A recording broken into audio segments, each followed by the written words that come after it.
आज हम बात करते हैं कि भारत कैसे सोने की चिड़िया था। भारत का 17वीं और 18वीं शताब्दी तक विश्व के व्यापार में लगभग 35 से 40% तक हिस्सेदारी रहती थी। भारत सोने की चिड़िया क्यों कहलाता था? आज हम देखते हैं तो भारत में पुराने जमाने से लेकर आज तक कोई सोने की बहुत बड़ी खदानें नहीं है। कर्नाटक में 1-2 खदानें हैं। हीरे जवाहरात की, चांदी की बहुत ज़्यादा कोई खदानें अपने देश में नहीं पाई जाती। भारत में ये माना जाता है कि भारत का विज्ञान इतना उन्नत था, भारत के प्रोडक्ट इतने उन्नत थे, भारत के मसाले, भारत का वस्त्र उद्योग, भारत की विज्ञान और टेक्नोलॉजी इतनी अच्छी थी कि विदेशों में लोग उसको लेते थे और विदेशों से सोना चांदी, कुछ रिसर्चर तो ये कहते हैं कि सोना चांदी बह बह कर आता था। मतलब व्यापार के माध्यम से भारत की टेक्नोलॉजी इतनी उन्नत थी कि बहकर सोना चांदी आता था। ये सोना चांदी कैसे आता था इसका अंदाजा आप लगा लीजिए। दुनिया के लोग जब जंगलों में रहते थे, जब उन्होंने वस्त्र बनाना नहीं सीखा था, तो अपने भारत में उस समय से वस्त्र बनाए जा रहे हैं। अपने भारत से जो मसाले जाते थे, अमीर लोग उनको अपने मर्तबान में रखते थे और ये अमीरी की निशानी मानी जाती थी कि मेरे पास 1 किलो 2 किलो काली मिर्च है। जो हमारे कपड़े जाते थे वो कपड़े इतने उन्नत टेक्नोलॉजी के होते थे कि उन कपड़ों को जब विदेशों में बेचने के लिए हमारे व्यापारी जाते थे, तराजू के एक पलड़े पर भारत कैसे विश्वगुरु था और कैसे कपड़े जाते थे। जब भारत के व्यापारी कपड़ा लेकर विदेशों में जाते थे तो विदेशों में हमारे भारत का कपड़ा तराजू के एक पलड़े पर रखा जाता था और उसकी कीमत कोई मीटर में या किलो में नहीं होती थी। तराजू के दूसरे पलड़े पर सोना रखा जाता था। तो हमारे कपड़े के बराबर सोना, चांदी, हीरे जवाहरात ये तुलकर हमारे देश में आता था। इतना बड़ा विज्ञान हमारा था। हमारे भारत में एक पूरा सिल्क रूट रहा है, जो रूट केवल सिल्क और वस्त्र उद्योग के लिए बनाया गया था।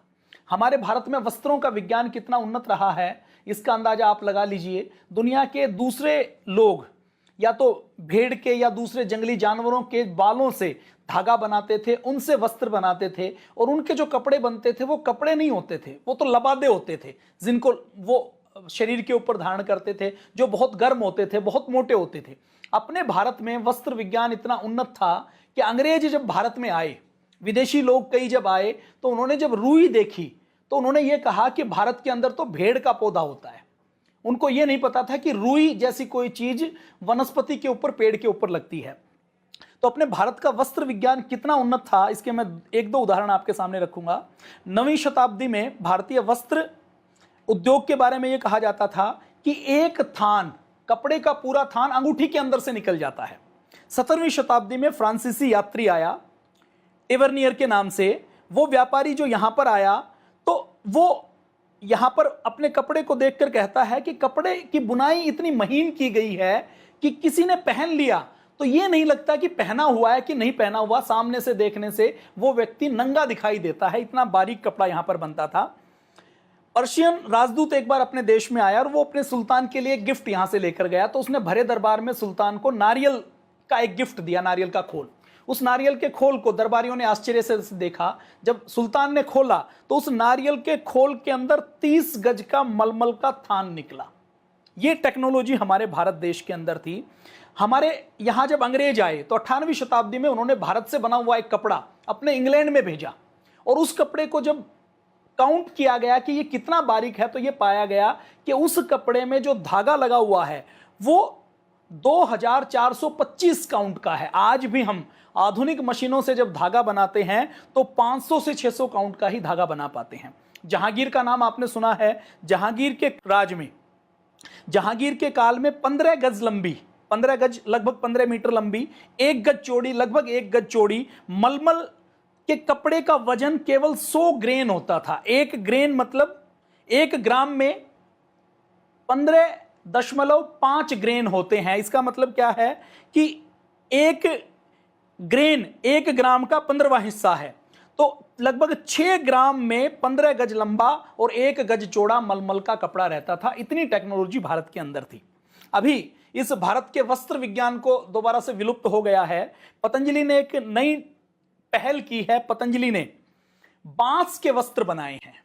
मैं आपको दिखाना चाहता हूं कि पूरी दुनिया में बांस पाया जाता है। बांस की लगभग 1500 वैरायटीज होती हैं। कुछ वैरायटी ऐसी हैं जो बहुत धीरे धीरे बढ़ती हैं, कुछ वैरायटी ऐसी हैं जो एक दिन में 1 मीटर बढ़ती हैं। बांस ऐसा है जो जंगल में अपने आप उगता है। बांस को उगाने के लिए किसी प्रकार की अलग से खेती करने की, पेस्टिसाइड डालने की किसी प्रकार के फर्टिलाइजर डालने की जरूरत नहीं पड़ती, बांस के लिए अलग से कोई पानी की जरूरत नहीं पड़ती, कम देखभाल में यह बांस खूब उगता है। तो इस बांस के वस्त्र पतंजलि ने बनाए हैं। विदेशों में ये वस्त्र चलते हैं, यूरोप में इसको फैशन माना जाता है, और जो बड़े बड़े एथलीट हैं वो जुराबें बांस के बने हुए कपड़ों की पहनते हैं। तो बांस के वस्त्र कैसे बनाए जाते हैं? बांस का पल्प लिया जाता है, बैम्बू जिसको बोलते हैं, उसके पल्प से धागा बनाया जाता है, धागे की नीटिंग करके फिर कपड़ा बनाया जाता है। तो ये जो बांस के वस्त्र हैं ये चमत्कारिक वस्त्र हैं। ये बांस के वस्त्रों की और क्या क्या खास बात है मैं आपको दिखाता हूं। पतंजलि ने 2 प्रकार के वस्त्र बांस के बनाए हैं, एक तो बनियान और दूसरे अंडरवियर। ये जो बनियान है ये बहुत इलास्टिक है और सॉफ्ट बहुत है। इसको आप देखेंगे जो शरीर के ऊपर पहनते हैं तो ये लगता ही नहीं कि मैंने पहनी हुई है। और ये दोनों कपड़े मैं अभी परिधान में गया तो मैंने ये लिए और लेकर जब मैंने पहना तो ये महसूस किया कि ये स्ट्रेचेबिलिटी बहुत ज्यादा है। हम जब इसको देखते हैं और इसको जब पहनते हैं तो बनियान पहनने के बाद ये लगता है कि बनियान पहनी हुई नहीं है। कोई यहां पर अभी मैं हरियाणा में रहा तो वहां पर खूब गर्मी थी अभी जून के कार्यक्रम में, लेकिन उस गर्मी में भी पसीना सोखने का काम करता है। ये जो बांस है इसका दूसरा गुण क्या है कि ये एंटी फंगल है। मतलब क्या है कि फंगस अपने आप इसमें पनपती नहीं है, पनपती है तो मर जाती है, क्योंकि बांस के अंदर एंटी फंगल का गुण है। दूसरा इसके अंदर एक जो दूसरा गुण है वो है एंटी बैक्टीरियल। जीवाणु होते हैं, विषाणु होते हैं जो एक कोशिका के बने होते हैं, ये कहीं भी नमी का वातावरण मिलता है, कहीं भी सीलन का वातावरण मिलता है, पसीने का वातावरण मिलता है, तो ये अपने शरीर से शरीर के बाहर वातावरण के संपर्क में आकर पैदा होते रहते हैं। तो बांस के 2 बड़े महत्वपूर्ण गुण है, एक तो एंटी फंगल और एक एंटी बैक्टीरियल। और ये प्रयोग मेरे घर में भी हुआ। मैं यहां पर जहां रहता हूं वो गंगा के किनारे मेरा घर है और गंगा की नहर से लगभग 5-6 फीट नीचे पड़ता है, उसमें नमी रहती है, दीवारों के ऊपर 6 फीट तक नमी रहती है। तो अभी मैंने मकान चेंज किया तो 2 कपड़े मेरे, 2 अंडरवियर, एक तो ये बैम्बू का अंडरवियर और एक ये दूसरा अंडरवियर, ये अंडरगारमेंट वहां पर रह गए। वो 5 दिन तक 7 दिन तक वहां पर पड़े रहे। 7 दिन बाद मैंने देखा तो जो सामान्य सूती अंडरगारमेंट था उसके ऊपर हल्की हल्की नीली नीली हरी हरी काई आ गई, और जो अपना पतंजलि वाला अंडरगारमेंट था उसके ऊपर काई नहीं आई। तो जो एंटी फंगल और एंटी बैक्टीरियल गुण है वो प्रूव हुआ। इस वस्त्र की और क्या खास बात है? कश्मीर के पश्मीना का नाम आपने सुना होगा, जो बहुत सॉफ्ट होता है। तो कश्मीर का पश्मीना तो पशुओं से प्राप्त किया जाता है। हमारे जो वस्त्र बनते हैं उसके 3 सोर्स होते हैं। एक सोर्स होता है जानवरों का, जानवरों के बाल से, या इसमें रेशम का कीड़ा आ गया, जितने भी जानवर हैं, भेड़ है, ऊन है, बकरी है या खरगोश है, उनके बाल आ गए, उनसे धागा बनाया जाता है, धागे से कपड़ा बनाया जाता है। दूसरा सोर्स है वनस्पति का सोर्स, जैसे कपास से, जैसे दूसरी चीजों से। तो जैसे ये बैम्बू का बनाया है तो ये वनस्पति का सोर्स है। और तीसरा सोर्स है इंडस्ट्रियल सोर्स, जिसमें प्लास्टिक का, जिसको नायलॉन हम बोलते हैं, नायलॉन को बनाया जाता है। तो पशुओं का जो सोर्स है वो गर्म बहुत होता है, उसकी बुनाई बहुत बारीक नहीं हो सकती, उसके अंदर जीवाणु रोधक के गुण नहीं होते बल्कि जीवाणु पैदा होते हैं।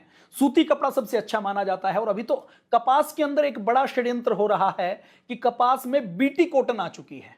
बीटी कॉटन के वस्त्र यदि कोई पहनता है तो बीटी कॉटन क्या है? बिनोले के बीज में, कपास के बीज में उन्होंने बिच्छू का जहर डाल दिया। क्यों डाल दिया? ताकि कपास के ऊपर कीड़े मकोड़े ना लगे। वो कपास के बिच्छू का जहर जो बीज में जेनेटिकली मॉडिफाई करके उन्होंने डाला, उसकी फसल से जब किसान निकलते हैं तो उनको खुजली होती है। उस बिनोले को जब हम पशुओं को खिलाते हैं तो वो पशु बीमार हो जाते हैं, उनको कैंसर जैसे रोग पैदा होते हैं। भाई देवेंद्र शर्मा जी हमारे पास आए थे, उन्होंने बताया कि बीटी कॉटन का प्रयोग करने से, बीटी कॉटन के सीड चूहों पर खिलाया गया तो चूहों को खिलाने के बाद कुछ ही महीनों में उनके ऊपर कैंसर के ट्यूमर निकल आए। और जो बीटी कॉटन का जो रेशा बनता है उस रेशे के अंदर भी जहर आता है। तो एंटीबैक्टीरियल तो वो होता है, लेकिन एंटीबैक्टीरियल के साथ साथ वो जो हमारा शरीर है, ये जो अंडरगारमेंट है, ये 2 वस्त्र ऐसे वस्त्र होते हैं जो हमारे शरीर के सबसे नजदीक होते हैं। 24 घंटे ये हमारे शरीर के बीच में और बाहर के वातावरण के बीच में एक बीच में परत का काम करते हैं। यदि इसमें किसी भी प्रकार का जहर है तो वो हमारी त्वचा के स्पर्श में आता है। और स्पर्श की क्या ताकत है आपको पता होगा कि जब किसी को पीलिया होता है तो कुछ औषधियां ऐसी हैं जिनकी जड़ी बूटी की माला बनाकर यदि गले में डाल दी जाए तो ठीक हो जाता है। तो इसका मतलब क्या है कि स्पर्श से गुण आते हैं। मेरे पास मिट्टी का गिलास रखा हुआ, मेरे पास तांबे का जग पीछे रखा हुआ है, तो ये तांबे में पानी डालते हैं तो स्पर्श से उसके गुण आ जाते हैं। तो ये वस्त्रों का स्पर्श भी जो हमारे शरीर को होता है, तो अगर वो वस्त्र खराब है, नायलॉन का है, तो उसका नुकसान हमें उठाना पड़ता है। ये बैम्बू का जो वस्त्र है, इसकी और क्या खासियत है?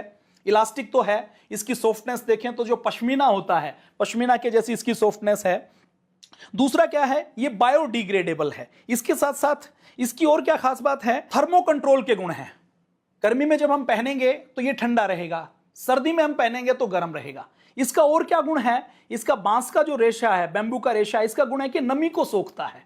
आपको पसीना आएगा तो पसीने की नमी को ये सोख लेगा। सूती कपड़े के मुकाबले कई गुना ज्यादा इसके अंदर नमी को सोखने का गुण है। और इसके अंदर क्या गुण है, हमारे जो बगल में हम बात करें, जो भी हमारे जो प्रजनन अंग है या जो अंग एक साथ मिलकर रहते हैं, बगल है या नीचे जंघाएं जहां पर मिलती हैं, तो वहां पर दुर्गंध पैदा होती है, वहां पर बाल भी होते हैं, पसीना भी पैदा होता है, कीटाणु जीवाणु भी पैदा होते हैं। और बहुत से लोगों को यह समस्या होगी, मुझे भी रहती है, कि मुझे गर्मी बर्दाश्त नहीं होती। मैं सामान्य कोई या तो घर का बना हुआ सूती कपड़े का बिल्कुल शुद्ध बना हुआ अंडरगारमेंट अंडरवियर पहनूं, तो वो सिंथेटिक अंडरवियर या सामान्य सूती कपड़े का अंडरवियर पहनते हैं तो रात को इरिटेशन और ईचिंग होती है और वो निकाल कर सोना पड़ता है। ये कपड़ा जब मैंने पहना तो इसको मुझे पहनने के बाद निकालने की जरूरत नहीं पड़ी है। मैं अपनी फीलिंग, अपना एक्सपीरियंस आपके सामने शेयर कर रहा हूं। तो नमी को सोखने का इसमें गुण है। इसके साथ साथ इसके अंदर और क्या गुण है, इसके अंदर गुण है कि ये दुर्गंध को रोकता है, इरिटेशन नहीं करता, और बहुत सॉफ्ट है, मजबूत और टिकाऊ है। इसको हम पहनेंगे तो ये हमें बाद में हमें ऊब कर इसको डिस्कार्ड करना पड़ेगा, लेकिन ये फटने वाला नहीं है, धोने में बहुत आसान है, यूज करने में आसान है। और अभी बैम्बू के कपड़े यूरोप में फैशन बना हुआ है। जो महंगे महंगे बड़े बड़े लोग हैं वो बैम्बू के कपड़े पहनते हैं। जितने बड़े एथलीट हैं वो जुराबे बैम्बू की पहनते हैं। क्यों पहनते हैं? क्योंकि पैर हमारी एक ऐसी जगह है जहां से दुर्गंध ज्यादा आती है, पसीना ज्यादा आते हैं। और जो एथलीट दौड़ते हैं तो पसीना आता है, तो थोड़ा सा भी पसीना या नमी होती है तो फिसलने से उनकी जो ग्रिप है वो नहीं बन पाती, तो वो बैम्बू की बनी हुई जुराबे प्रयोग करते हैं। पतंजलि अभी बैम्बू की जुराबे नहीं बनाती है। परिधान की टीम से मैंने रिक्वेस्ट की है कि जुराबें और बना दी जाएं। तो बैम्बू की जुराबें जो बड़े विश्व स्तर के एथलीट हैं वो प्रयोग करते हैं। अगर नायलॉन की हम बात करें तो नायलॉन एक, ये बैम्बू को हम प्रयोग करें तो बायोडिग्रेडेबल है। मान लो वातावरण के ऊपर इसका कोई हानिकारक प्रभाव नहीं है। और बांस की खेती का जो बढ़ावा मिलता है, बांस का और क्या फायदा है, एक तो ये कहीं भी लगाया जा सकता है, इसके लिए कोई खेत की आवश्यकता नहीं है। पहाड़ के ऊपर भी लगा सकते हैं, मणिपुर में, अरुणाचल प्रदेश में अपने आप उगता है। थोड़ा सा लगा दें तो कोई खाद की, पेस्टिसाइड की, उर्वरक की, किसी भी कीटनाशक की जरूरत नहीं है, कोई अलग से पानी देने की जरूरत नहीं है। इस बैम्बू के अंदर एक और गुण है, ये जो वातावरण से जो कार्बन डाइऑक्साइड लेता है वो सामान्य पौधे की तुलना में 5 गुना ज्यादा लेता है। कार्बन डाइऑक्साइड का अवशोषण 5 गुना ज्यादा करता है और जो ऑक्सीजन देता है वो 30% ज्यादा देता है। तो वातावरण की रक्षा के लिए भी बैम्बू को प्रोत्साहित किया जाए तो वो हमारे लिए अच्छा है। और ये बैम्बू के कंपेयर में यदि हम नायलॉन की बात करें तो नायलॉन एक पेट्रोलियम प्रोडक्ट है। नायलॉन को जब बनाया जाता है तो ये बनाने में बहुत सी तो एनर्जी लगती है, बहुत सा इसमें पानी लगता है, वातावरण के लिए बड़ा अनुपयोगी है। और ये नायलॉन एक बार बन तो गया, बनाना तो आसान है, लेकिन इसको डिग्रेड होने में, मान लीजिए हमने ये पहना 2 साल 3 साल तक पहना, 3 साल पहनने के बाद हमने इसको जमीन के ऊपर कहीं छोड़ दिया, धूप में, मिट्टी में या जमीन के नीचे दबा दिया, तो ये 5-7 साल में जमीन के अंदर मिल जाएगा, मिट्टी हो जाएगा। लेकिन नायलॉन का कपड़ा एक बार बन गया, उसको आप जमीन में दबा दीजिए, उसको आप पानी में फेंक दीजिए, उसको आप कहीं पहाड़ पर डाल दीजिए, तो वो 100-150 साल तक ऐसा ही रहता है, क्योंकि नायलॉन एक तरीके से प्लास्टिक है। तो नायलॉन का प्रयोग हमें वैसे भी कम करना चाहिए और सूती कपड़ा हम प्रयोग करें। सूती में भी यदि हम बात करें तो सूती के कंपैरिजन में ये बैम्बू का कपड़ा बहुत अच्छा है। ये मेरी फीलिंग है कि लोगों को अच्छी चीज मिलनी चाहिए, अच्छी चीज के बारे में जानकारी होनी चाहिए। आप एक पीस लें, और एक पीस भी मैं कहता हूं दोनों मत लीजिए, अंडरवियर और बनियान मत लीजिए, केवल एक पीस, या तो अंडरवियर या बनियान एक बार लीजिए। इसकी फीडबैक आप देखिए, खुद पहनकर देखिए, 2 दिन 4 दिन 5 दिन तक प्रयोग कीजिए, आपको कैसा महसूस हो रहा है। और महसूस होने के बाद यदि आपको अच्छा लगे और आपको लगे कि पतंजलि ने एक अच्छा प्रयोग किया है, तो आप YouTube के ऊपर आप अपने कमेंट्स में अपनी फीडबैक जरूर दीजिए। और आपको लगे कि ये जो प्रोडक्ट है ये अच्छा नहीं है, उपयोगी नहीं है, तो आप अपनी नेगेटिव फीडबैक भी आप हमें दे सकते हैं। किसी और चीज की बात नहीं की है, केवल ये चीज की है कि आप एक बार इसको प्रयोग करके जरूर देखें। तो ये हमने लिव फिट के नाम से पूरा ब्रांड बनाया है, तो इस ब्रांड में पतंजलि परिधान ने ये निकाला है। तो अब समस्या आएगी कि आप लें कहां से इसको, तो सब जगह ये अवेलेबल नहीं है। तो इसको आप या तो हमारे 5-7 जगह भी स्टोर खुले हैं, वहां से आप ले सकते हैं, नहीं तो आप ऑनलाइन पतंजलि आयुर्वेद.net के ऊपर जो हमारी ऑनलाइन पोर्टल है, ऑनलाइन वेबसाइट है, वहां से आप इसको बाई कर सकते हैं। नहीं तो दिल्ली के पीतमपुरा में हमारा एक स्टोर है, वहां से आप ले सकते हैं, या हरिद्वार से आप ले सकते हैं, ऑनलाइन आप ऑर्डर कर सकते हैं। तो ये मैं चाहूंगा कि एक बार हमारा भारत का जो वस्त्र उद्योग था, एक जो नई पहल पतंजलि ने की है, इसका प्रयोग आप जरूर करके देखें, इसको एक बार महसूस करें कि ये अंडर गारमेंट इतने अच्छे भी बन सकते हैं, इतने अच्छे हो सकते हैं, तो उसको आप जरूर प्रयोग करें। भारत माता की जय, वंदे मातरम। जय हिंद, जय भारत।